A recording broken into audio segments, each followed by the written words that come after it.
80 Days, adventurer and award-winning filmmaker Paul G. Roberts retraces the global footsteps of Phileas Fogg, hero of Jules Verne's most famous work.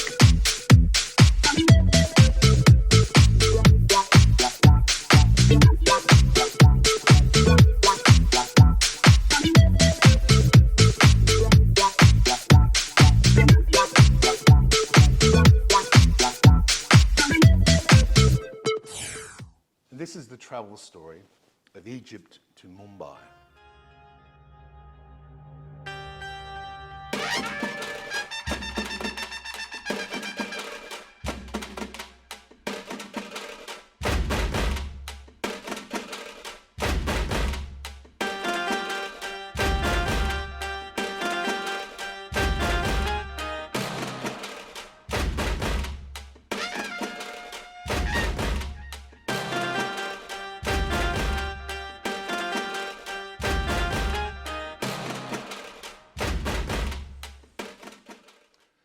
Now, in the novel Around the World in 80 Days by Jules Verne, Phileas Fogg, a wealthy gentleman of precise English tastes, travelled from Egypt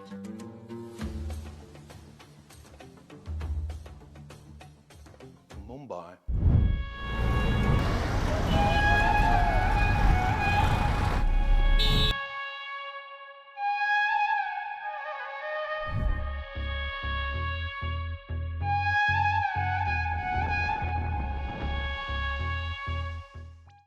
As part of his quest to circumnavigate the globe in 80 days.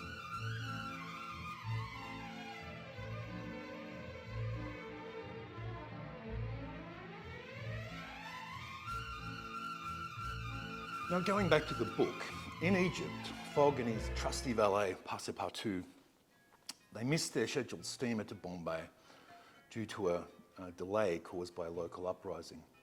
But Fogg, ever determined to stay on schedule, chartered his own small vessel, and it was called the Tankadere, to take him and Passepartout to the nearest port in India. And during the journey on the high seas from Cairo to Mumbai, which is a radical journey, he has to go down the Arabian Peninsula around Saudi Arabia, through the Arabian Sea, and then up to the subcontinent where India is. Now, during the journey, the Suez Canal, and down the Red Sea and around the Arabian Peninsula, Fogg and Passepartout encountered multiple obstacles, including a typhoon, which happens when you're out in the ocean, and various other obstacles, even an attack by bandits, which happens when you are sailing in vessels. There's pretty little protection when you're on the high seas.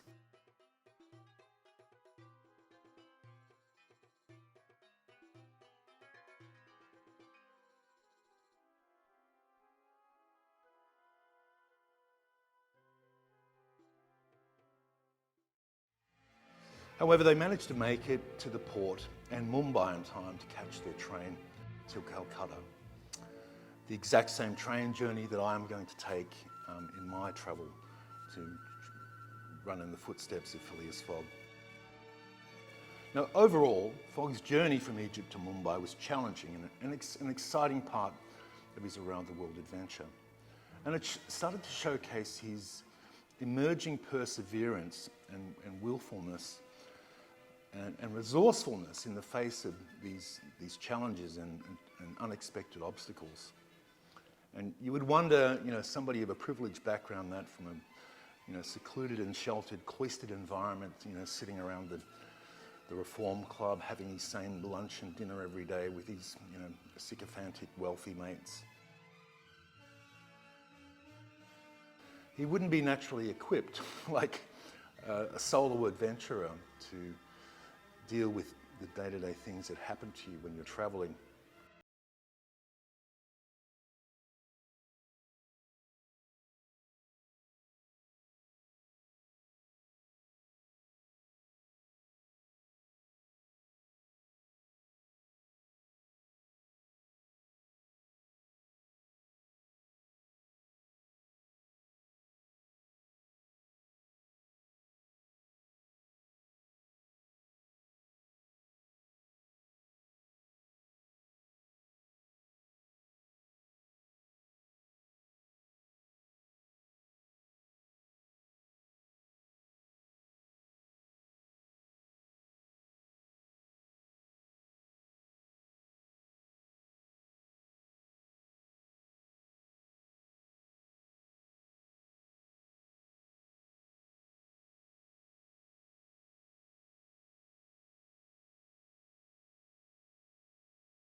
This is the history of India.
Now, here's a fun fact. I've been to India on 2 separate occasions. Both times, I was on a mission to do kind of the same thing that the Beatles did during their golden age. I went to see a yogi. I was searching for enlightenment, to spend time with a notable, world-famous Indian guru. And for me, my Maharishi experience was at an ashram called Sri Narani Pidam, at Pidam, which was near Bangalore, or Vellore actually, where I would stay for a week or 10 days and do some hardcore meditation. And when I say it was hardcore meditation, it made the 10-day silent retreat at Vipassana that they do out here in the Blue Mountains look like a walk in the park. It was hardcore, but I will get into that more in my India.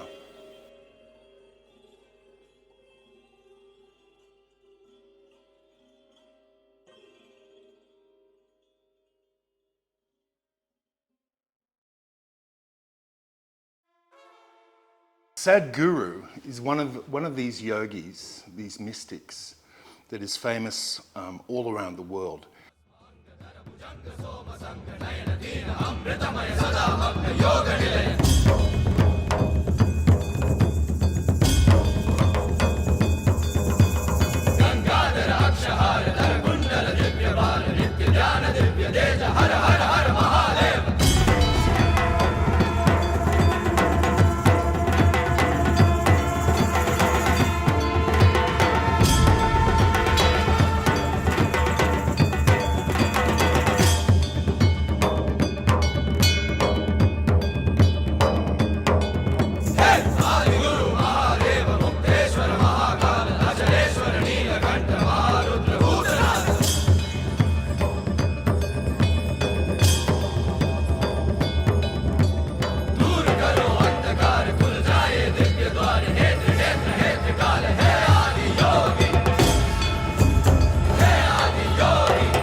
He's a notable spiritual leader in India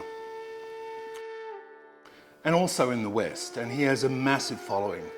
And he has a lot of wise things to say about the meaning of life, the problems of the world, and the causes of suffering, which are intrinsic to the essence of Buddhism and Buddhism practice and philosophy. And you should check him out. India is not a secular nation for 70 years alone. India has been a secular nation for 10,000 years because this is a country where there is no absolute dogmatic belief system. There is no absolutism. It is always about seeking. This is a land of seekers. This is a culture where everybody has to seek their liberation, everybody has to seek their truth within themselves. So when this is the culture, this is the only really secular culture on the planet, because this is not for 70 years since we got the republic. Well before, the culture has always been a secular process, and this needs to happen to the entire world. We must convert the whole world into a world of seekers. A world full of seekers will allow every human being and every life on this planet to live better. Sadhguru, yogi, mystic, visionary. And he said these things about India.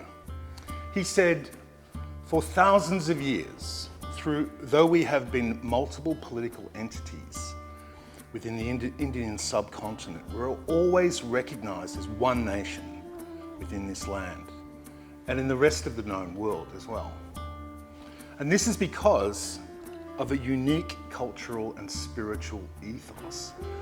And that spiritual word is kind of core to the essence of what India is and what makes it unique and different in the world. He said, the Indian culture is the most complex and colourful culture on the planet.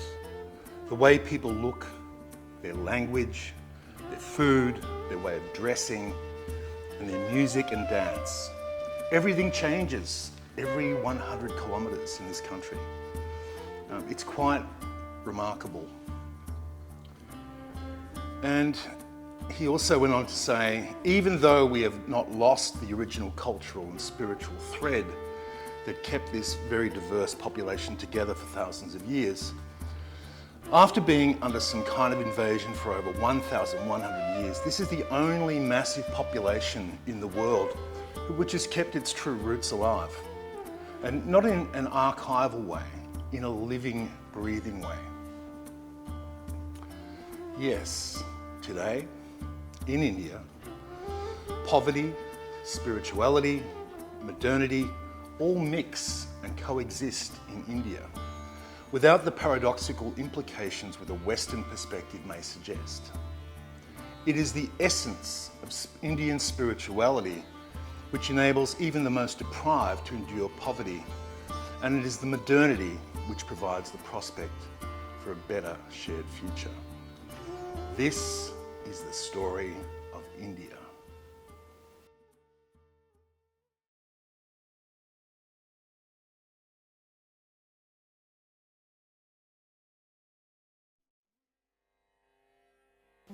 Now, the vast subcontinent of India has a fascinating backstory and history. It's filled with incredible stories of thriving civilizations, religions, cultures, all dating back to the Paleolithic era. And just like Africa and even Australia, India's civilization is one of the oldest we know about. And it's played a part on the world stage for centuries. You know, we have early evidence of this in cave paintings and stone tools. And these markers have revealed that the first signs of human activity in India can be traced back to somewhere like 200,000 or 400,000 years BC. One of the most sophisticated societies to walk the lands of India was the Harappan people, who likely existed throughout the first few thousand years BC. And they lived along the Indus River, which is where the name India is derived from. Harappan people had their own writing system, an advanced social and economic system, and impressive urban cities and architecture. It's unknown why this civilization collapsed around 1500 BC, but some people attribute it to their natural disasters in the region or potentially invaders from Western and Central Asia. The next known civilization to leave its mark on Indian history books was the Vedic Aryans. These people were initially migrants who spoke an early form of Sanskrit and were determined to stay true to their own tribal identity. The name that they've been given, Vedic, the people, comes from the 4 sacred texts, or Vedas, that have been presented to researchers with a glimpse into the civilization's lives and beliefs. These Vedas are often considered to be the oldest Hindu scripts existing, and the Vedic civilization is believed to have spread their culture through a large portion of Egypt by 1000 years BC.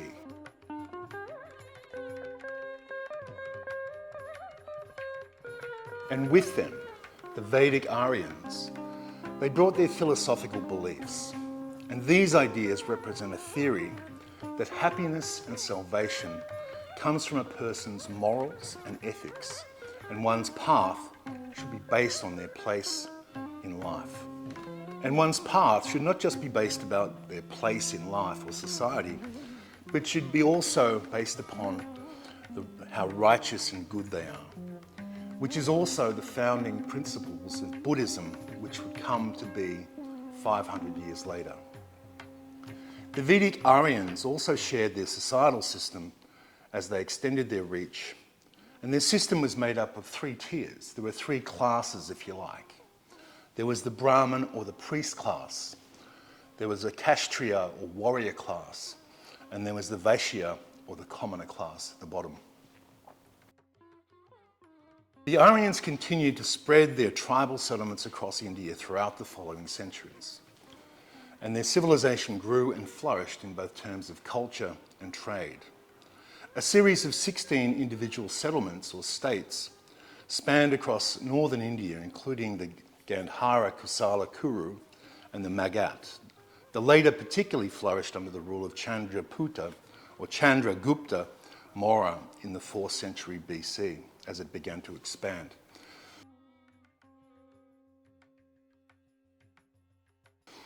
As it expanded, its leader grew his authority and he walked to form the Mauryan Empire, which is believed to be the first Indian imperial power.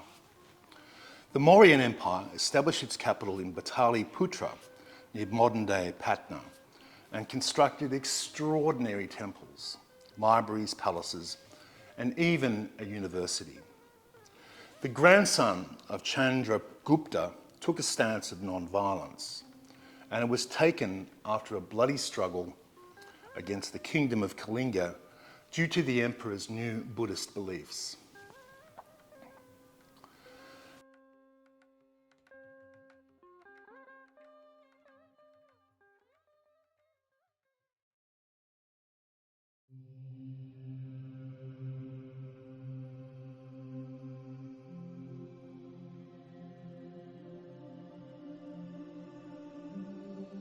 Now, Buddhism, which is something that I have a deep fascination and history with. Now, it's a faith, I guess you'd call it a faith. Some people call it a way of approaching life.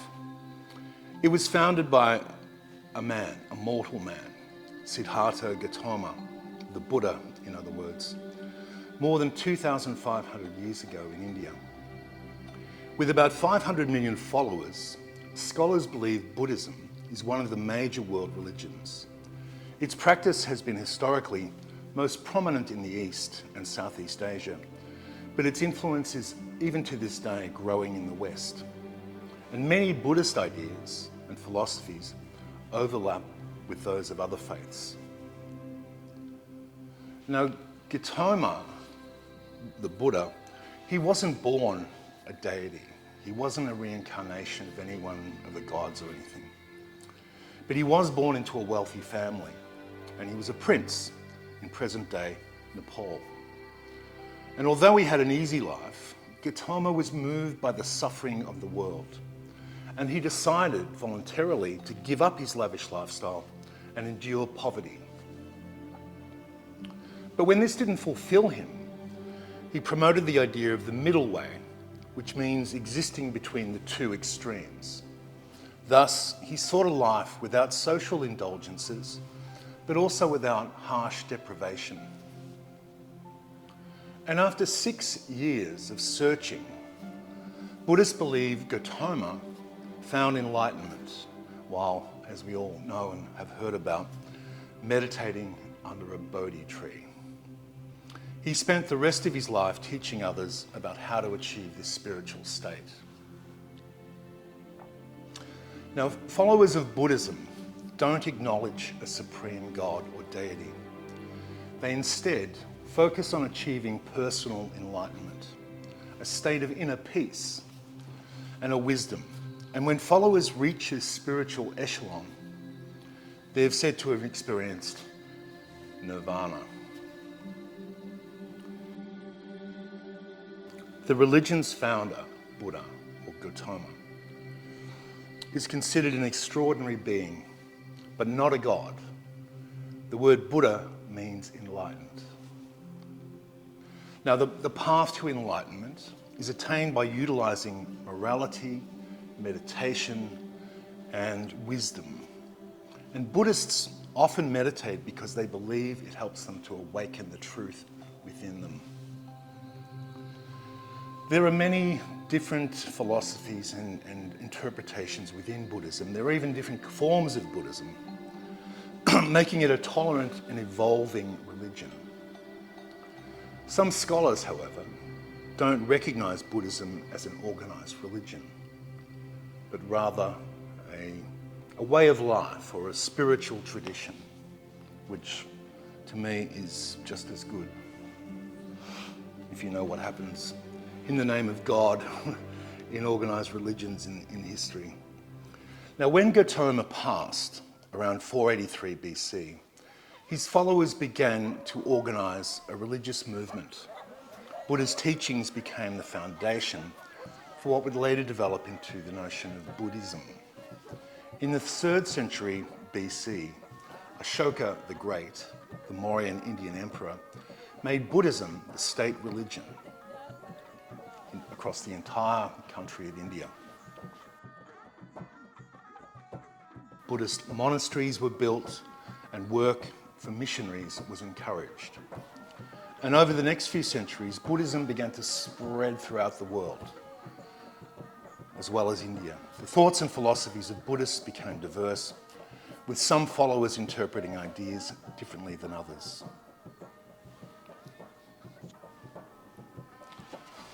So after the death of the monarch Ashoka, though his dynasty seemed to have fallen in terms of importance, the dynasty is not known to have done anything notably relevant, and their control was relatively short-lived, and a variety of settlements, including invading powers, controlled India at this time, one being the Kushana kingdom, known for their considerable trade involvement with the Chinese, the Persians, and the Roman empires along the Silk Road. One Kushana ruler, Kanishka, ruled in the 1st century AD and also converted to Buddhism and helped further the religion throughout the region up until 75 AD. The Kushana kingdom marked a new area in the Shaka era. A bit of distance from the Kushanas in the south, a handful of other powers rose, fell, and fought for supremacy amongst each other. The kingdoms of Satavahana, Kerakola, and Panja were some of the major authorities in the south during this time. And though the classical age, the Gupta Empire, became the face of northern India during the classical age, and the majority of the region was united under their authority during what is considered to be one of the great golden ages of northern India. The reign of the Gupta Empire is regarded as a time of law and order, as well as cultural flourishing. The rulers of the empire were no strangers to military expedition, but they aimed to expand their territory through peaceful means, such as martial alliance, and no less than through military action. And though the Gupta Empire had extensive success over centuries, they eventually reached a point of decline between the 5th and the 6th centuries AD, as invading Huns from Central Asia began to annex and take over the formerly dominant empire's land, as the religions of Buddhism and what later became Hindu thrived. Local and trespassing sultans began to lead excursions into India, claiming places such as Sindh, Multan and Samnath. And these excursions, or incursions, brought the defeat of native kingdoms and the destruction of Hindu temples along the way. The Rajputs in the north stood as one of the most determined defenders against the Sultan invaders, but they were ultimately defeated in 1192 AD by Muhammad Ghori and his forces.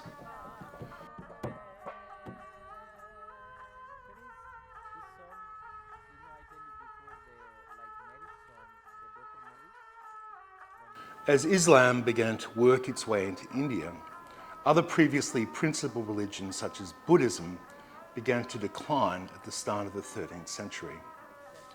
The era of the Delhi Sultanate's dominion arose, and the first dynasty within Delhi Sultanate was founded by Qutb-ud-Din Aibak. The slave dynasty controlled the Sultanate until around 1290 AD, when the Khilji dynasty took over. First by the hand of Jahul-ud-Din Khilji, his family held the throne for less than a century, as the Tughlaq dynasty was next to see power. The Sayyid dynasty replaced them starting in 1414, and the Sayyids lasted for roughly 37 years. But the last ruler's reign was stained by rebellion and discord, as the dynasty fell from grace, and yet another dynastic authority took on the open throne, and this time being the Lodi dynasty. The new dynasty lasted until the death of the current ruler, Ibrahim Khan. Lodi, who was killed in battle at Panipat by the army of Kabul's leader Babur in 1526. Ibrahim's death brought about the final end of the Delhi Sultanate as a whole.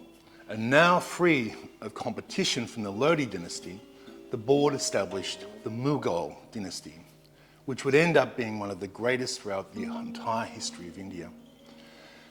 The original Turkic Mongol imperial power ruled a majority of India for over 2 centuries and brought about significant cultural growth and incredible architectural achievements, including the building of the famous Taj Mahal. Despite their immense success, the Mughal Empire began its decline around the start of the 18th century as revolt after revolt began to shake the foundations of the widespread power alongside threats from the Marathas and also the British. And then there was the European conquests. So let's wind the clock back 200 years to see what those colonising powers in Europe had been up to in the meantime. Now, after Vasco da Gama realised you could sail around the Cape of Africa without falling off the edge of the map, Portugal became the first European power to reach the coast of India. And during the 1500s, they built 24 coastal towns, island forts all around the peninsula, and developed a robust system of extorting innocent merchants for protection money. Their actual imports consisted mostly of Indian pepper, since it was very expensive and valuable for the amount of space it took up as cargo. But all that aside, Portugal's presence in the Indian Ocean wasn't much more than an annoyance, since the Mughals were able to repel them if they ever tried to muscle their way inland. Now, India might not have seen much of a change, but Portugal carted back a mountain of ill-gotten treasure. And then other European seafarers wanted their share of the loot. So in the early 1600s, there was the English, the Dutch, the French, and they all created private companies dedicated to exploring and extorting the East Indies. These companies, like the well-known famous Dutch East India Company, would become the precursor to today's global corporate conglomerates, like the Unilevers, the Nestles, the Philip Morrises, the Procter & Gamble's of today. By 1700, it was France, Britain and the Netherlands who had their run of the entire Indian Ocean, because the Mughals didn't have a navy to speak of before they nosedived into irrelevance. And this power vacuum made the Europeans even bolder. And it was a case of, well, if somebody is going to conquer this place, it may as well be us. And they started throwing their weight around. This came to a head in the 7 Years' War between technically everybody, but really between Great Britain and France. And despite the request of the King to Parliament to not build a land empire in Asia, the British East India Company saw too much potential for profit to let their power slip. So they rolled up to the French allied state of Bengal, usurped the king, and annexed the entire state. In the following decade, Britain's victory in the not-so 7 years long war let them push France completely out of India. And by the 1800s, the East India Company was well on the way to subduing the entire subcontinent. The British Empire had politely requested that the East India Company not colonise 1 metric yard of Europe, but it was too easy for them. The company had a private army of 250,000 Indian soldiers on its payroll. And they had a lot of success in playing small Indian states off against one another. And sometimes they didn't even need to fight when a well-placed bribe could get the job done.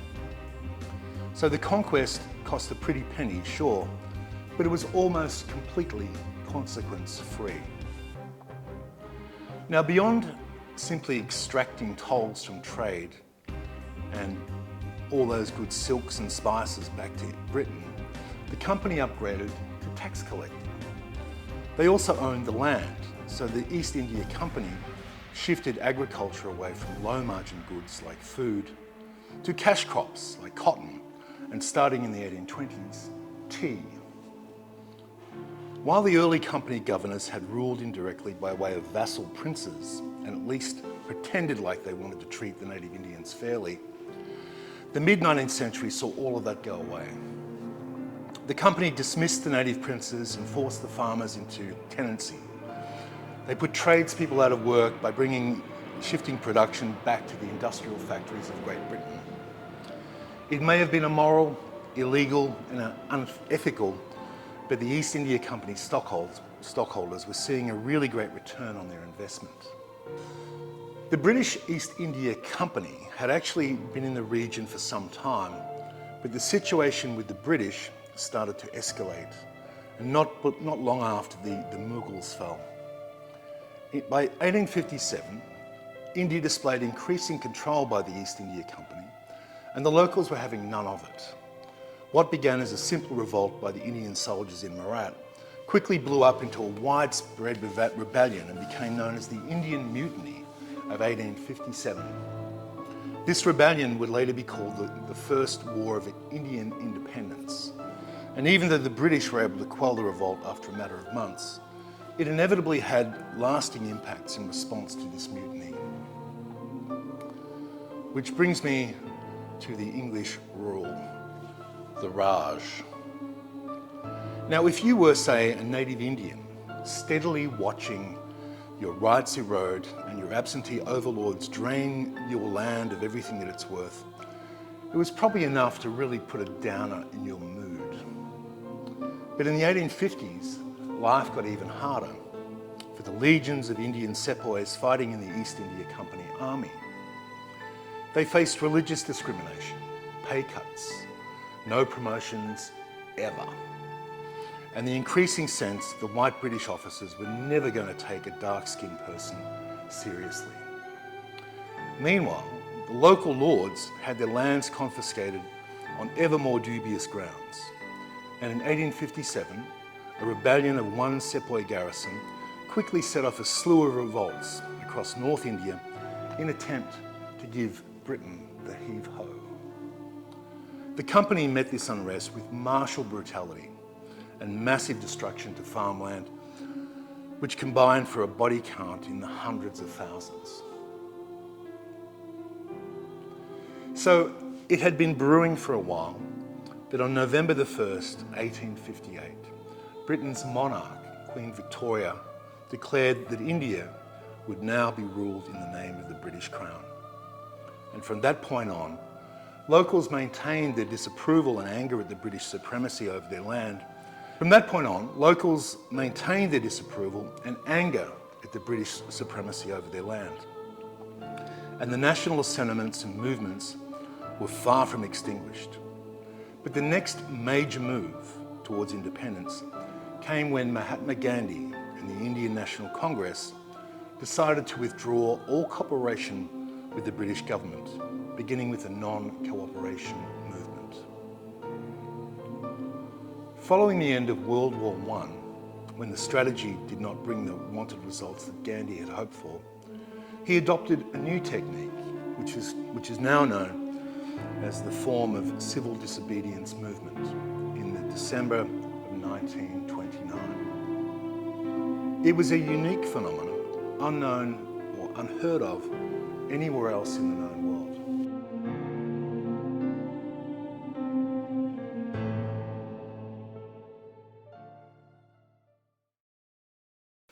And now, another quote from Sadhguru, the yogi.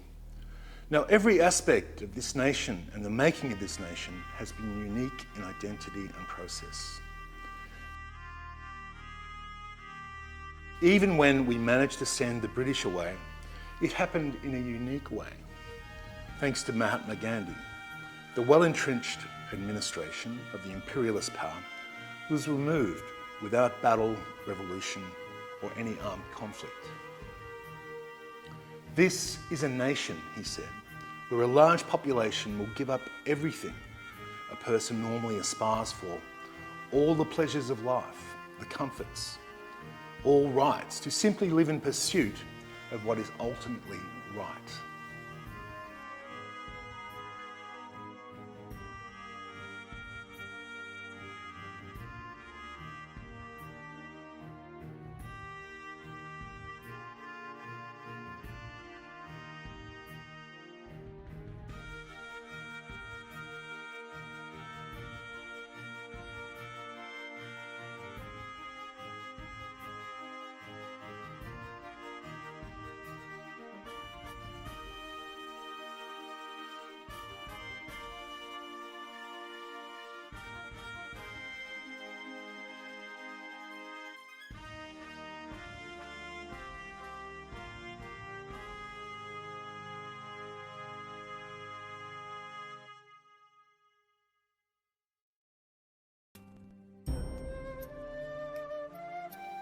So in addition, just before this nation's independence in 1947, the British went through the throes of World War II, which obviously complicated things for them, and it took a tremendous hit to their existence and culture.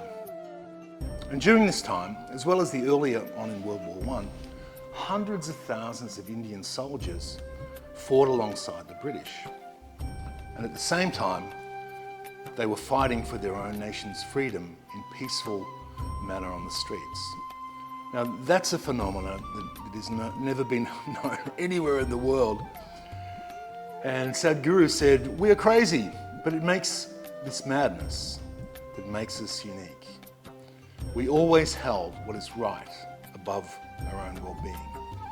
Everyone in the world thought this was crazy, but no one knew how to deal with it, he said.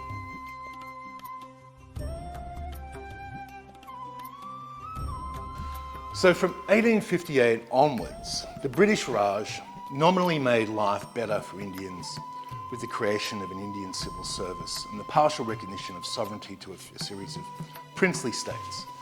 But in reality, the British Raj was more just an official system of wealth extraction and racial oppression that had been going on for a century.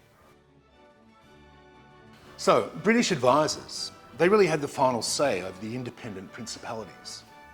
And participation in the Indian civil service was limited only to candidates who could take an entrance examination in London. So it tells you who they wanted running the place. And this contributed to a really telling double standard of how Great Britain and India viewed the empire, or Britain, or anyone else for that matter.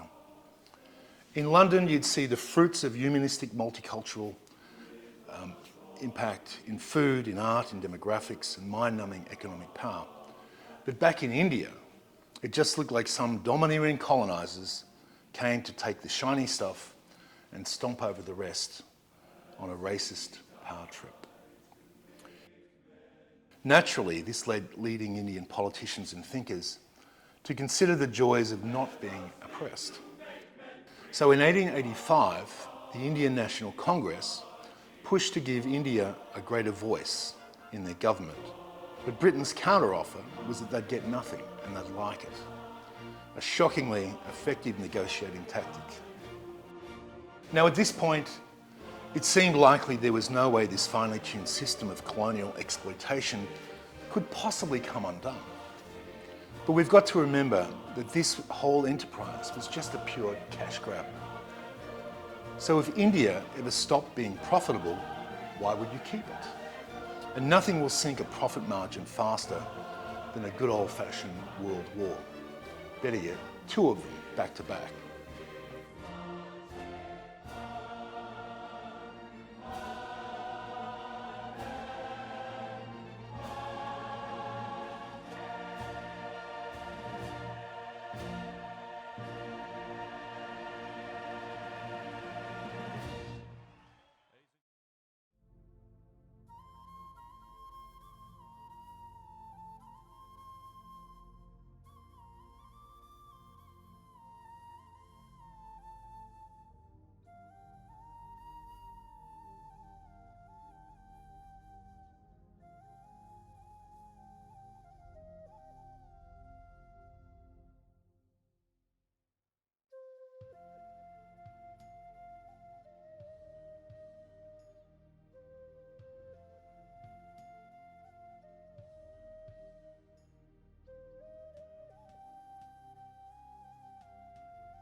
So when the First World War struck in 1914, the Raj supported the Entente against the Central Powers with supplies and soldiers. This got a little bit awkward when the Indians heard the British propaganda that World War I was a fight for democracy and that they could be forgiven for not realising that Britain was kind of into that. So it became even harder to reinforce the post-war same old after India sacrificed so much for Britain's war. In World War II, India provided 2.5 million soldiers, loaned some £100 million sterling to the government of Britain, and provided critical supplies and at tremendous cost to India herself. And Britain went scorched earth on their own province of Bengal to deter the Japanese Empire from muscling into Hindu-majority India and a Muslim-majority Pakistan. But demographics don't kind of work like that. So after partition in 1947, there were millions of people who found themselves on the wrong side of the new borders. And this ensuing mass migration quickly devolved into extreme violence and animosity between India and Pakistan, which endures to this very day.